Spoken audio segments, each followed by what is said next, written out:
church. And so finally one morning he decided to go to church with his wife and failed or forgot to put his phone on silent. And mind you, this was the first time this man had ever been in church, and lo and behold, here his phone goes off right in the middle of the service.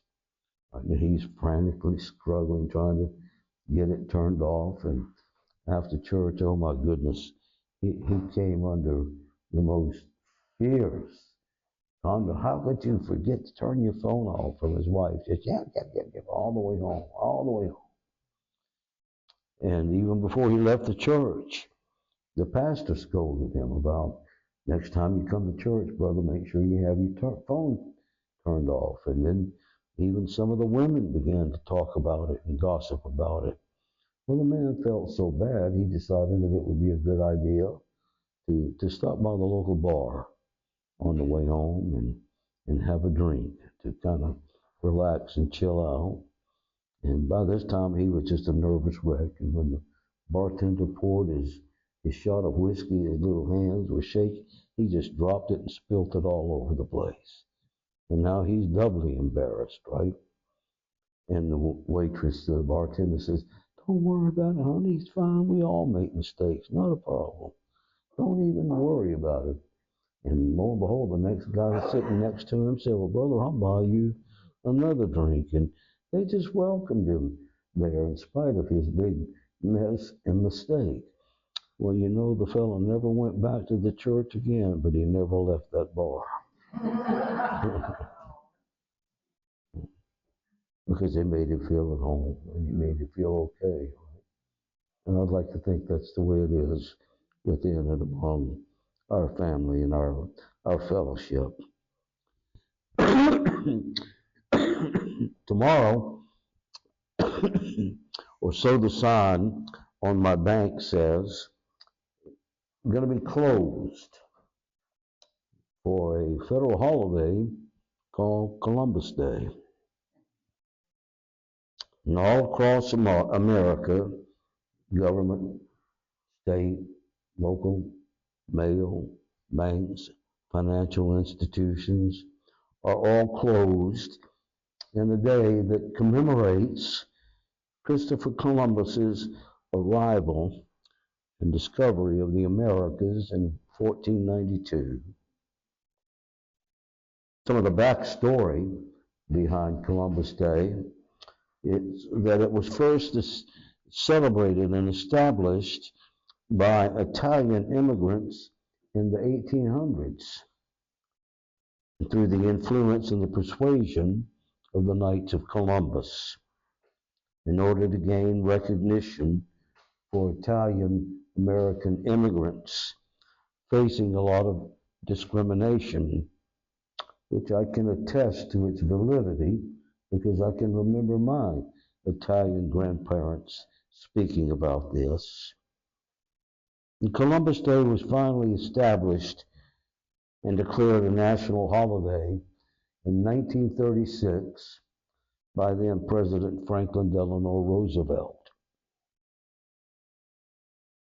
And though the census, as we know and understand it today, did not exist 500 plus years ago, it is estimated that at the time of Columbus's arrival, there were approximately 120 million native and indigenous people inhabiting the Americas and living within and among the lands that we enjoy and travel to this very day, and will no doubt for many winters yet to come.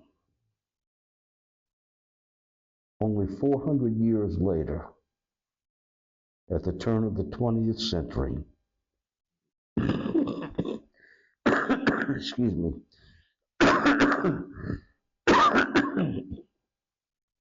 the number of 120 million had been reduced to approximately 300,000. Such a drastic reduction in numbers of the population of such a great nation of the first peoples. Now, this figure represents its low point due to many factors like warfare, disease, forced displacement, assimilation policies, as well as our own people being captured and sold into slavery. A little known fact, and rarely ever is it taught in our elementary schools. In his own words, Columbus, during his first voyage in 1492, wrote in his journal, the Arawak people would make good servants, and proceeded to take 6 of them captive. In 1495, Columbus captured some 500 Taino Indians and sent them to be sold into slavery in Spain. No fewer than 200 perished on that transcontinental journey, the first ever transatlantic slave trading. The Taino people, the population of Hispaniola, was estimated to be some 250,000 when Columbus arrived. It was reduced to a few hundred within a parenthesis of 60 years. And soon, and in very short order, native slave trading was in high demand even within our back door at the port of Charlotte. And through the slave trade, rampant diseases against which our people had no natural immunity, systematic and ethnic genocide, including distribution of blankets infected with smallpox, to the decimation of the buffalo across the Great Plains, and planned and forced removals, a great nation of the Indios, the people of God, as Columbus spoke of them, was for all intents and purposes erased from existence by 1890. And sadly, as I mentioned, our youth are not taught this in schools today, nor will they ever, for that matter. Whether we are taught grossly otherwise, and Columbus remains the hero, a status assigned to him many winters ago, and at the expense and cost of a great nation of people, First Nations people. But tomorrow, another day is celebrated as an alternative. We call it the National Indigenous Peoples Day. And Indigenous Peoples Day began as a proposal in 1977, relatively quite recently, at an international conference on the discrimination against indigenous populations. It was first formally recognized by South Dakota in 1989.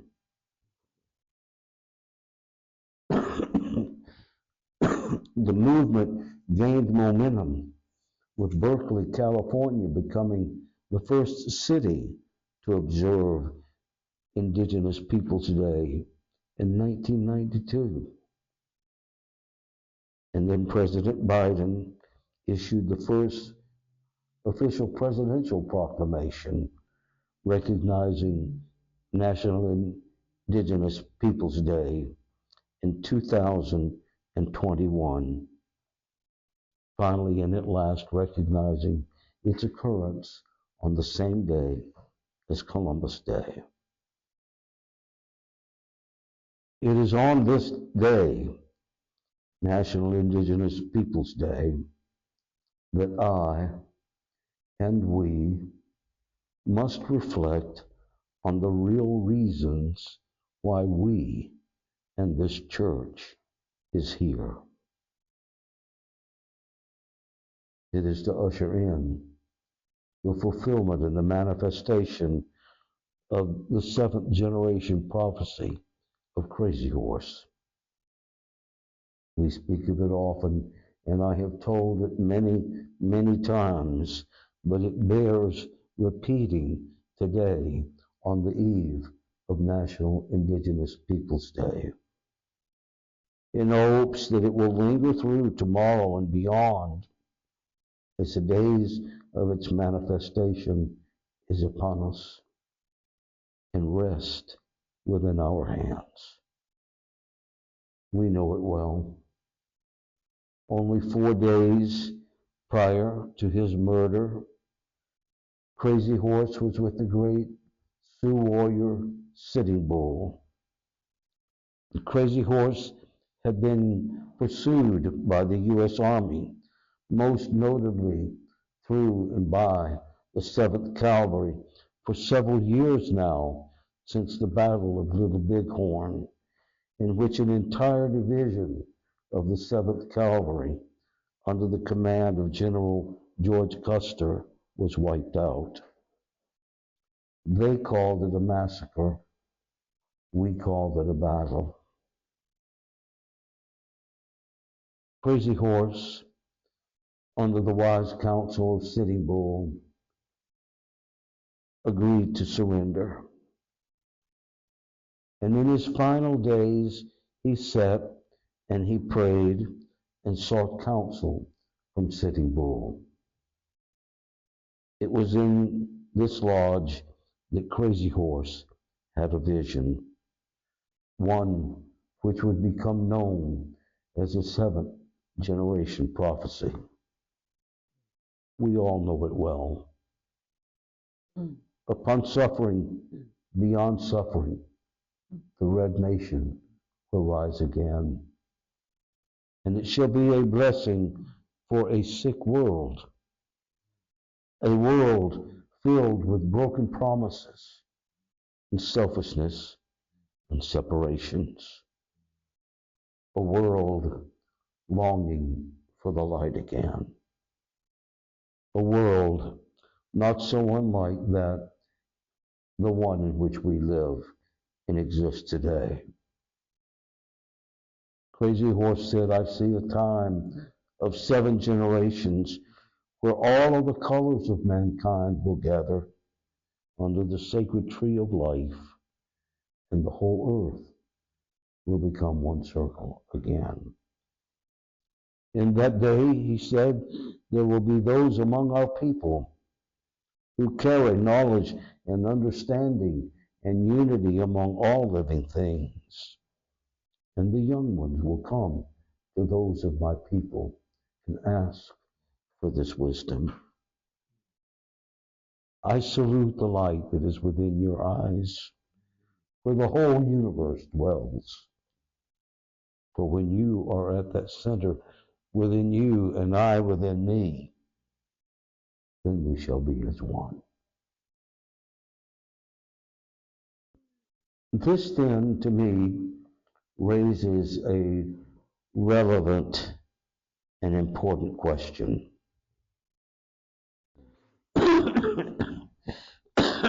Please pardon me.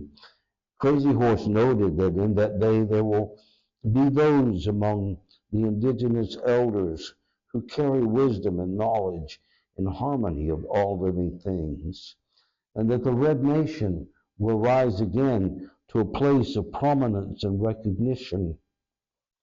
And the young ones will come and ask for this wisdom, an act which I believe will draw people, especially our youth, to this way of life.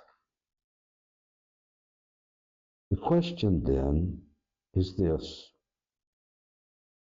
with no regard nor consideration of so-called cultural appropriation, what constitutes a native heart among people today, especially and among those who carry no tribal card, nor whose ancestry may or may not include the DNA of an originally and recognized Native American ancestor. Some, through the influence and writings of Black Elk, speak of this to this generation as members of the Rainbow Tribe, seventh generation relatives nonetheless. Now, last week I introduced to you Wilma Mankiller, the first female principal chief of the great Cherokee Nation in Oklahoma. It's important to note that Wilma Mankiller did not view blood quantum as a sole determinant of Native American identity. Famously, she said, "An Indian is an Indian, regardless of the degree of blood or which little government card they do or do not possess." Rather, she emphasized the identity of being Native is rooted within the heart and rooted within the community and rooted within the culture and the sense of belonging rather than a percentage of ancestry dictated by government policies or blood quantum. I personally agree wholeheartedly with that conviction. I have long held to the belief that the conviction that it is not the DNA, the natural DNA in the blood that flows through our body of our being that makes us an Indian. Rather, it is the heart that pumps it that does. Mankiller believed that it was more about the heart, the love for the land, the respect for it, and those who inhabit it, and the respect and acknowledgement of the spirits, the ancestors, and elders, and not some arbitrary genetic percentage or privilege. Her stance was a rejection of the government's use of blood quantum, which she saw as an arbitrary measure that failed to capture the real, true essence of what it means of being Native. In her view, and one held by many in the Indian country, including myself, holds that a person's wealth, worth, and identity are not diminished by a percentage or degree of Indian blood. Now, given that as a permissive license, what does that mean to us? What does that mean to us as seventh generation relatives and members and participants in the seventh generation Native American church? How do we see, how do we perceive ourselves in this environment? In a guiltless proposal as regards of who we are, what we are, and how we see ourselves, and the ensuing confidence that compels our calling.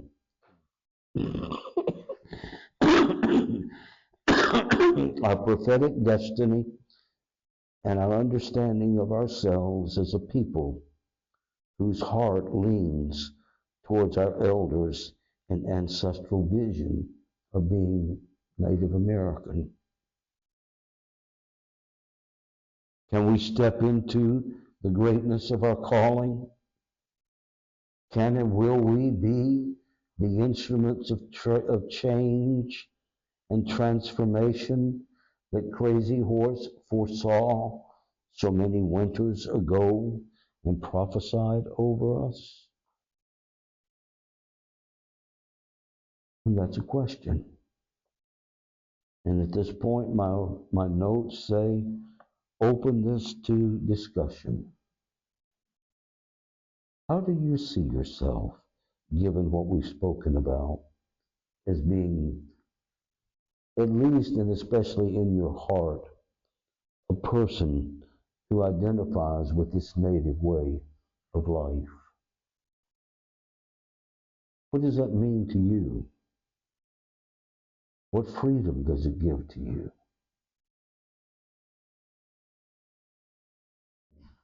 Consider all of us within that family. We have a religion that was given to us by our forefathers. It's been handed down to us to their children. And it teaches us the simple things of being thankful and to be united and to love one another. And then I suppose with a little quirk or smile on his face, he said, we never quarrel about those things, nor do we quarrel about religion. So may it be with us. Always stand, walk, and pray with gratitude for that which has been given. It is always enough. Always. And let us be united as one in our prayer. It's the only way we will survive as a human family and love one another. For even as the big black book admonishes, no greater love hath anyone than that he or she who would lay down their life for another. Oh.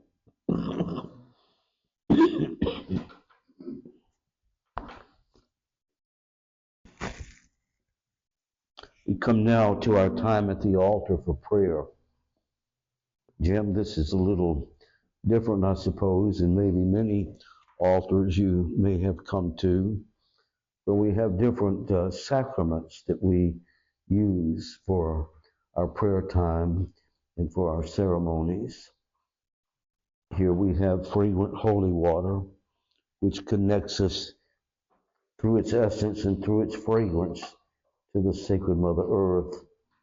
We use this for cleansing of our fingers and our hands and our lips before we enter into a time of prayer. Tobacco, which is at the center of our altar, is looked upon as that being the medium between our breath and our prayer and our words to the heart of Creator.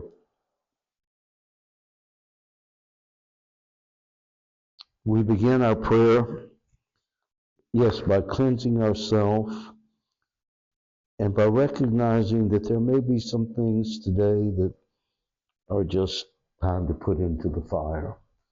Too old, too heavy, too wearisome for us to continue to carry. And while we don't have a fire, we do have a charcoal here. And we can speak those things of release into that tobacco and then sprinkle it onto the coal and watch the white smoke of surrender make its way to the heart and the breast of Creator. We use also tobacco in making a new and a good prayer for ourselves and for our people. And we do that in the form of making prayer ties. We take a piece of the scarlet cloth, a pinch of the tobacco, wrap it and tie it together while we're making our good prayer for, through hope, with new chances, new opportunities, We have several things on our altar today that make it very special for us. We have a gift from Mark of rabbit tobacco, which is used very exclusively and, well, not exclusively, but used um, very often and very specifically in at least Muskogee medicine way. We have also a very special gift that was brought to us by Jim and Julia when they came back from their trip to South Dakota. These are actual stones from the carving of the Crazy Horse Monument. An actual and physical and tangible object that we have on our altar that connects us to Crazy Horse. We have sage, we have sweetgrass, we have tobacco. It's all here, the cedar, for our time of good prayer. So come now and let's make this time together around the altar and make a good prayer for ourselves, remembering those that we spoke of early in the day who are in need of our prayer today.